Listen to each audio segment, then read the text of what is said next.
જેને વિદ્વાન કહેવામાં આવે છે, જેને મહામાનવની ઉપાધિ મળેલી છે, જેને ભારત રત્ન એવોર્ડથી સન્માનિત કરવામાં આવેલા છે, જેની જન્મ જયંતિ આખા વિશ્વમાં સૌથી મોટી જન્મ જયંતિ કહેવામાં આવે છે, તે ડૉક્ટર બાબા સાહેબ આંબેડકરની પ્રતિમા દેશ વિદેશમાં જોવા મળે છે. પરંતુ અફસોસ એ વાતનો કે ભારતમાં તેની પ્રતિમા તોડવામાં આવે છે. અમુક લોકોની એવી માનસિકતા છે ડૉક્ટર બાબા સાહેબ આંબેડકર ફક્ત દલિત વર્ગ માટે જ કામ કર્યું છે.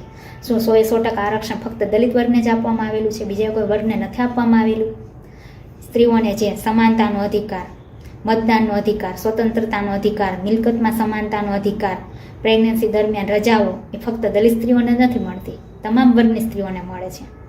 અને બાબા સાહેબ આંબેડકર પીડિત અને શોષિત વર્ગ માટે વધુ ભાર આપ્યો છે, એના માટે વધુ કામ કર્યું છે. અને કાયદો દરેક વ્યક્તિને લાગુ પડે છે, ભારતને દરેક નાગરિકને લાગુ પડે છે. બંધારણનો દરેક વ્યક્તિ ઉપયોગ કરે છે. એવું નથી કે આ વર્ગ માટે જ કાયદો અને નિયમ છે. દરેક વ્યક્તિને આરક્ષણ તેની ટકાવારી મુજબ આપ્યું છે.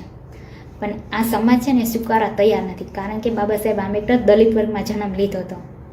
જો એ દલિત વર્ગમાં નહીં ઉચ્ચ વર્ગમાં જન્મ લીધો હોત ને તો એની પ્રતિમા અત્યારે દરેક ઘરે જોવા મળે. પણ આ છે ને માણસ ધર્મ પાછળ ભાગવાવાળા, ધર્મ પાછળ ભાગે છે પણ ધર્મનું તત્વ જ ભૂલે છે. માણસ થઈને નથી રહેતો. ધર્મ એ હોય છે જે માણસને માણસાઈ શીખવે, માણસ થઈને રહી, નહીં કે માણસથી માણસને જુદો કરે, એ ધર્મ નહીં.